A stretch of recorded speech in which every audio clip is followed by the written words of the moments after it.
Kumusta mga kaibigan? Maligayang pagdating sa aking channel, kasama ko kayo sa isang magandang video.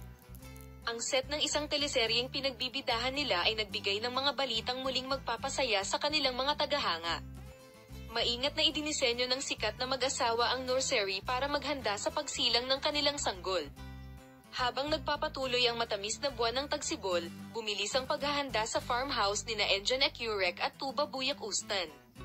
Tulad ng iniulat ng kanilang malapit na bilog, ang mag-asawa ay nagtaas ng kanilang mga manggas upang magdisenyo ng isang espesyal na silid para sa kanilang hindi pa isinisilang na sanggol habang ang pagbubuntis ni Tuba Buyak Ustan ay nagiging mas maliwanag araw-araw. Tila ang mag-asawa ay gumagawa ng pag-iingat upang mabuhay sa oras ng yelo. Ganap. Nagsimula ang sikat na mag-asawa ng mahabang proseso ng pagsasaliksik at pagpaplano para ihanda ang silid ng kanilang sanggol. Ang mag-asawa ay bumisita sa ilang mga tindahan ng dekorasyon sa bahay noong nakaraang mga linggo at gumugol ng oras na magkasama sa pagpili ng mga tamang kasangkapan at accessories. Sinabi niya na ang isang simple ngunit eleganteng estilo ay ginustong sa dekorasyon ng silid, na naaayon sa interes ni Tuba Buyak Ustan sa minimalism.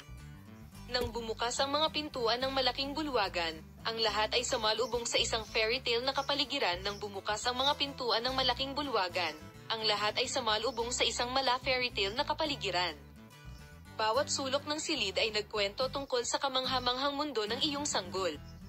Kasama sa mga muebles na pinili para sa silid ng sanggol ang wardrobe ng kuna at mesa. Ito ay inaangkin na ang mag-asawa prioritize ang parehong elegance at functionality kapag pumipili ng kasangkapang ito.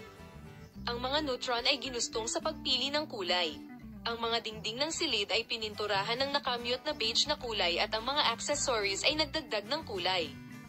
Sa mga magagandang larawan at wallpaper na nakasabit sa mga dingding, ang kapaligiran ng silid ay naging angkop para sa mga sanggol na lumaki sa isang mapayapang kapaligiran. Ang mag-asawa ay sinasabing nagbigay ng espesyal na pansin sa mga personal na pagpindot sa proseso ng disenyo. May mga detalye sa bawat sulok ng silid na sumasalamin sa alaala ng mag-asawa. Hangad namin ang tagumpay sa mag-asawang Engin Ecurek at Tuba Buyak Ustan. Magkita-kita tayo sa mga bagong video.